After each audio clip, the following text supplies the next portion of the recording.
Deus, e eu coloquei um título, né? Um título que eu acho que faz a gente, com certeza, pensar profundamente sobre o assunto. Você acredita que Jesus vai voltar? Bom, você acredita? Vocês acreditam? Então, se vocês acreditam, parem para pensar uma coisa. Será que eu estou pronto se ele voltar agora? Não precisa responder. Eu só quero que vocês pensem nisso. Será que eu estou pronto se Jesus voltar agora? Será que eu estarei com ele nas nuvens? Então eu queria que vocês aí pensassem nisso, e vocês aqui também, porque eu estou refletindo isso desde que o Senhor me deu a palavra. Será que eu estarei nas nuvens com o Senhor quando ele voltar? Se ele voltar agora. Porque Deus não é o Google, irmãos. Você não vai saber se Jesus vai voltar pelo Google. Você não vai saber se Jesus vai voltar pela boca de ninguém. Eu só quero deixar isso bem claro para você, porque as pessoas vivem falando aí um monte, mas ninguém sabe a hora, nem o dia.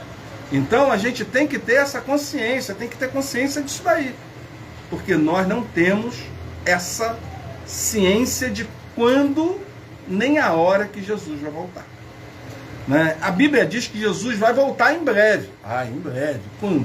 Mais de 2000 anos atrás ele morreu e ressuscitou. Em breve. Por isso, precisamos estar prontos para quando isso acontecer. Ninguém sabe exatamente quando Jesus vai voltar. Mas precisamos nos manter vigilantes. Jesus vai voltar. A Bíblia diz claramente. E quando ele voltar, Jesus vai voltar para julgar a humanidade.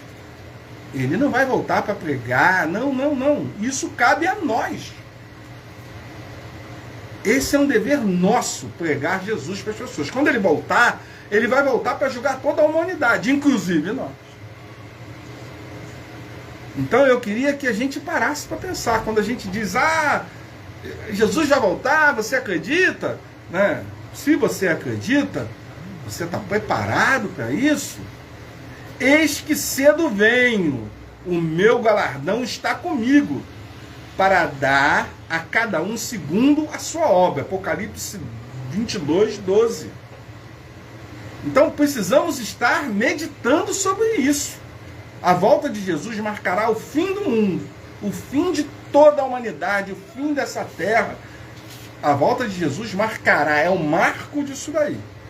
Quando vai ser a volta de Jesus? Como vai ser? Ninguém sabe, meus irmãos. Quando vai ser a volta de Jesus? Somente Deus sabe a data. Nem Jesus, quando homem, entenda bem, Jesus, quando veio à terra, quando Deus se humanizou como homem, ele era 100% homem, 100% Deus. Como homem, ele não sabia. Ele aqui tinha todos os atributos de Deus, porém era homem. Era um ser humano. Homem, quando eu digo, querido, quer dizer ser humano, tá, Miguel? Depois eu me lembro que eu tenho que esclarecer uma coisa para você que você me perguntou na terça-feira passada e eu esqueci. Você fez uma interrogação e eu não respondi essa interrogação para você. Por favor, depois me lembre isso se eu esquecer, tá? Somente Deus sabe a data. Ninguém consegue prever o dia, porque Deus não revelou essa informação a ninguém. Precisamos estar prontos em todo o tempo, porque Jesus pode voltar a qualquer momento, inclusive agora. Inclusive agora.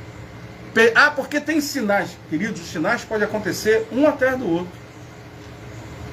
Em 10 minutos podem acontecer todos os sinais e Jesus voltar. Mas pastor, não é bem assim. Irmãos, qualquer um pode ter uma visão em relação a isso. Tá certo, Miguel? Me avisa. Qualquer um pode ter uma visão em relação a isso. Pode acontecer em 10 minutos, pode acontecer em 100 anos, pode acontecer... Só Deus sabe. Somente Deus sabe. Precisamos estar prontos em todo tempo, em todo instante, precisamos estar prontos, porque Jesus pode voltar a qualquer momento. E nós vamos meditar a palavra que eu já estou trazendo a mensagem agora que eu vou ler o texto, se encontra, a base de toda essa mensagem, se encontra em Mateus 24, de 42 a 44. Versículo 42. Portanto, vigiem, porque vocês não sabem em que dia virá o seu Senhor. Mas entendam isto: se o dono da casa soubesse que hora da noite ou do dia, eu estou acrescentando do dia, que só estava da noite, que o ladrão viria, ele ficaria de guarda e não deixaria que a sua casa fosse arrombada. Assim também vocês precisam estar preparados, porque o Filho do Homem virá numa hora em que nós menos esperamos. Que Deus abençoe a leitura da sua palavra. Queridos, aqui está a grande atenção, uma grande observação para a nossa vida.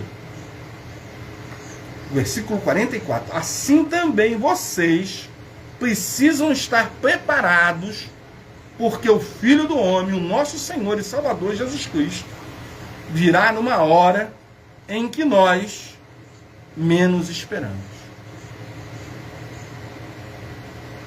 Então, coloquem isso na mente de vocês, porque na minha já está totalmente cauterizado. Ele vai voltar. E numa hora que a gente não está esperando. Então, veja bem o que eu faço e o que vocês fazem.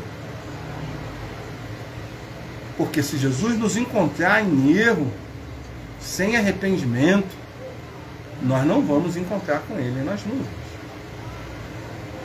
E vamos ficar aqui. E ninguém vai ser salvo pelos seus próprios méritos, pelo seu sacrifício. Eu acho muito difícil.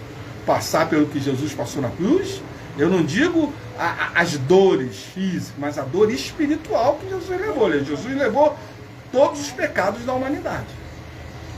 Será que nós estamos preparados para isso? Eu creio que nenhum ser humano está. Creio não, tenho certeza, tá, queridos? A Bíblia diz que quando Jesus voltar, vai ser muito claro. Jesus voltará da mesma forma que subiu aos céus. Como Jesus ali na grande comissão, em Marcos, eu vou me prender a Marcos, como ele subiu ao céu? Estavam conversando e de repente Jesus foi elevado com uma nuvem, não foi? Não foi isso? Eu estou enganado? Não é isso aí? Ele foi ao céu em uma nuvem. A sua volta vai ser marcada pelo som de uma trombeta e de um arcanjo, como está lá em Tessalonicenses 4, de 16 a 17. A volta de Jesus não vai ser discreta. Desculpa, não será discreta. A volta de Jesus será ampla e visível, para que qualquer olho possa ver. Até quem não enxerga, a sua visão será aberta para que ele veja Jesus nas nuvens. Então veja, queridos, que isso é uma coisa muito clara, a gente precisa ter isso na nossa mente. Antes de Jesus voltar, teremos vários sinais que nos servem de aviso que o fim está próximo. Esses sinais não podem nos dar a data exata. Como eu disse, os sinais podem acontecer, 10 minutos acontecer todos os sinais. Vários sinais já aconteceram, concordam comigo? Se a gente for prestar atenção, vários sinais já aconteceram. Mas a gente não pode dizer que todos aconteceram. Verdade? Então a gente precisa estar pronto, porque tudo pode acontecer de uma vez só. Né? Mas assim não seremos apanhados desprevenidos. Porque se a gente estiver preparado, você não vai ser pego de surpresa. Como podemos nos preparar para a volta de Jesus? Aí é uma boa pergunta. Você tem ideia de como a gente se prepara para a volta de Jesus? E aí, tem ideia? Tem ideia você como se prepara? Como a gente se prepara para a volta de Jesus? Boa noite, vocês que estão chegando agora. Jesus abençoe a vida de cada um de vocês, tá? A Bíblia diz que precisamos estar preparados para quando Jesus voltar. E nos dá conselhos práticos para nos prepararmos. Jesus nos dá conselhos práticos e conselhos definitivos para que a gente possa estar preparados para a sua volta. A maneira principal de nos prepararmos para a volta de Jesus é tendo fé e obedecendo. Sabe, irmãos? Porque ir lá no prédio onde a igreja se reúne, onde a tua igreja se reúne, aquele prédio lá, que tem uma placa com o nome da igreja, da qual você faz parte, né? Eu digo de forma humana, né? Que a igreja é uma coisa espiritual. É formada de seres humanos, mas é espiritual. Né? A igreja, corpo de Cristo, ela não tem placa. Ela não tem prédio. São seres humanos que creem em Jesus, que entregaram a sua vida a Jesus, reconheceram que Ele é o Filho de Deus e fazem parte da sua igreja, do seu corpo, do qual Ele é a cabeça. Isso é igreja. Agora, o que nós vemos hoje é uma instituição que tem CNPJ, que tem um patrimônio, seja ele qual for, com imóvel ou com móveis, né? Mas não é isso que Jesus criou. Jesus criou o corpo dele. É o corpo. É disso que nós estamos falando. Isso é viver de maneira santa.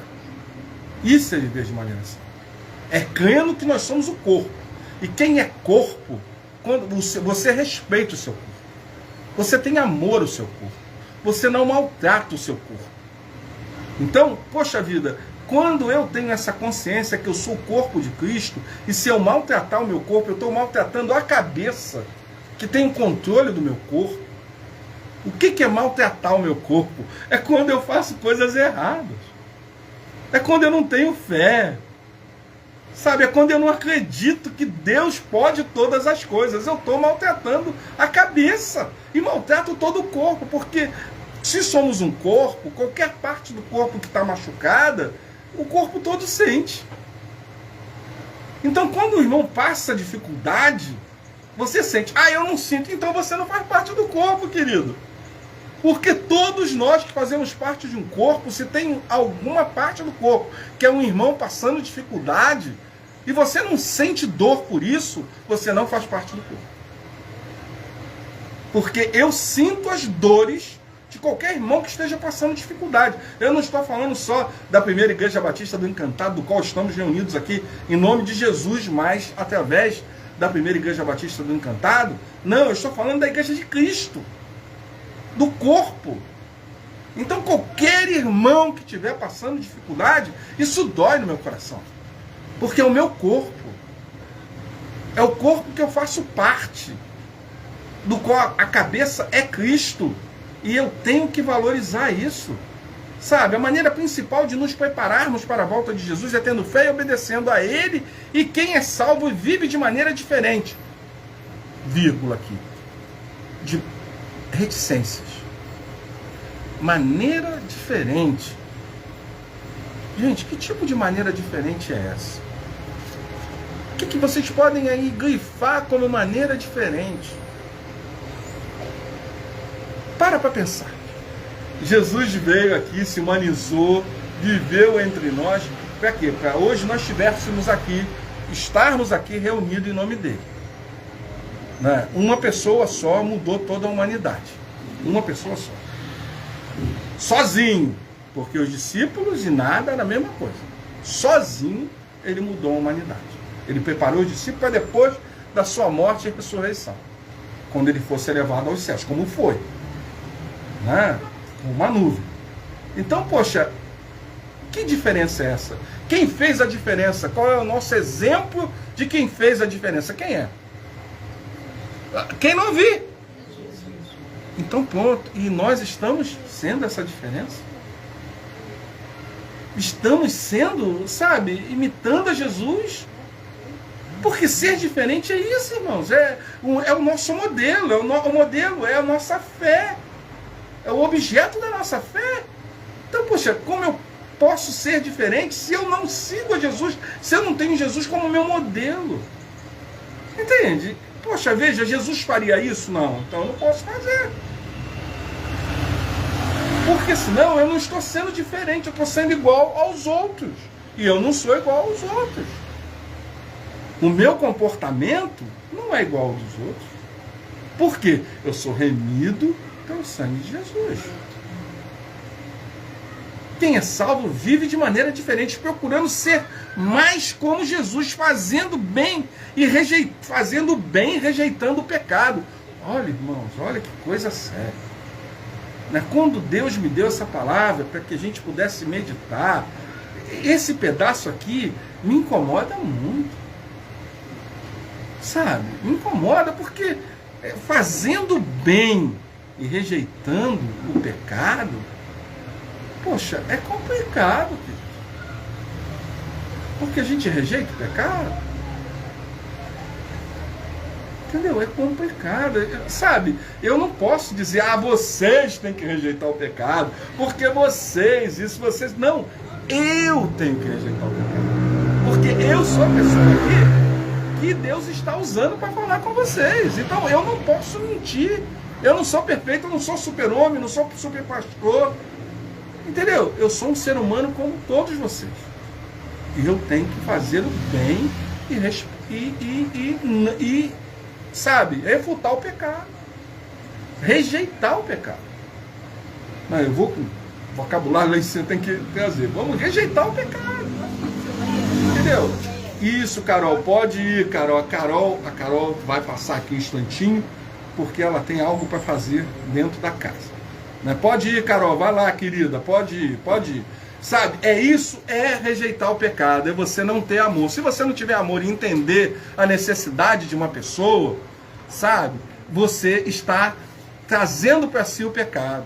Agora, quando você faz o bem e rejeita o pecado, você ama a pessoa. E você entende a necessidade dessa pessoa. Um exemplo agora da Carol, entendeu? A gente pega o exemplo da Carol. Ao invés de julgar que tem que ficar sentado, tem que ficar quieto, Não, ela não está fazendo nada demais. Ela está tendo uma necessidade que precisa ser suprida. Entendeu? Então nós precisamos ter amor, irmão. Isso é rejeitar o pecado, é não julgar a pessoa, é não julgar o comportamento das pessoas, é primeiro olhar para dentro de você. O que você faria se estivesse na mesma situação que ela estava se encontrando ainda agora? Então não julgue as pessoas, porque senão o que acontece? Você vai estar trazendo para si o pecado ao invés de rejeitá-lo. Então, poxa, o que nós precisamos mais do que nunca é rejeitar o pecado. E são coisas pequenas. Veja, eu dei um exemplo da Carol. Entendeu? Uma coisa que aconteceu aqui agora. A Carolina, ainda agora, ela pediu que ela precisava ir dentro da casa. Porque ela tinha uma necessidade. Então, poxa, a gente não vai entender? Isso não é uma coisa pequena aos nossos olhos? Mas se você não entende, veja o mal que você vai criar para ela e para a mãe dela. Você vai ferir o coração delas. E acima de tudo vai ferir o coração de Deus. Porque quem ama muito mais a Carol do que a Patrícia, ou que o Fernando, ou a Cleide, é Deus. Porque foi Deus que fez a Carol. Entendeu? Então nós precisamos ter isso na nossa mente, irmão. Nós precisamos mudar em nome de Jesus. Mude a sua vida, tenha amor, rejeite o pecado, faça o bem, queridos. Porque o nosso bem ainda nem é bem, na verdade. Porque a gente escolhe as pessoas para tratar bem. Fazer o bem é não ver a quem. Isso é fazer o bem. E nós precisamos ter essa noção de se doar. Precisamos nos doar, queridos. Precisamos nos doar. Então assim você vai estar preparado para a volta de Jesus. Se focarmos em fazer a vontade de Deus, não teremos nada a temer na sua volta. E não seremos apanhados de surpresa, como está lá em 2 Pedro 3,14. Entendeu? É isso que nós precisamos ter em mente, que precisamos mudar. Precisamos ter foco. Olha, vocês estão ouvindo essa mensagem, eu tenho certeza, antigamente eu ouvia isso quase 2, 3, 4 vezes ao mês. Quanto tempo vocês não ouvem uma mensagem dessa?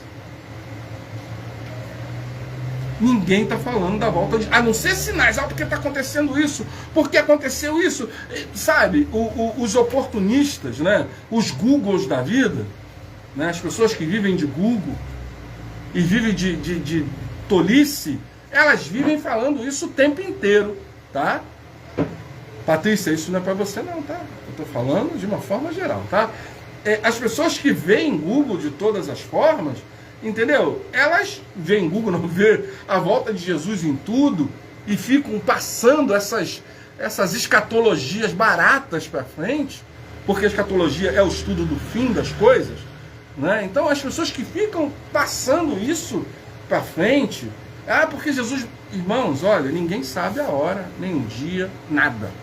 Agora, o que eu preciso saber é que ele pode voltar agora. Eu tenho que viver sempre com essa expectativa. Jesus volta agora. E aí a minha vida corre bem. Eu não pratico mal, eu trato bem as pessoas, eu não peco, eu não faço nada que desagrade o coração de Deus. Irmãos, tanta coisa que desagrada o coração de Deus, até o seu pensamento ruim desagrada o coração de Deus. E com o seu pensamento ruim, se você não se arrepender, você não entra no céu. Então eu preciso ter consciência disso, que até o meu pensamento pode bloquear eu estar nas nuvens com Jesus. Então tenha essa consciência, que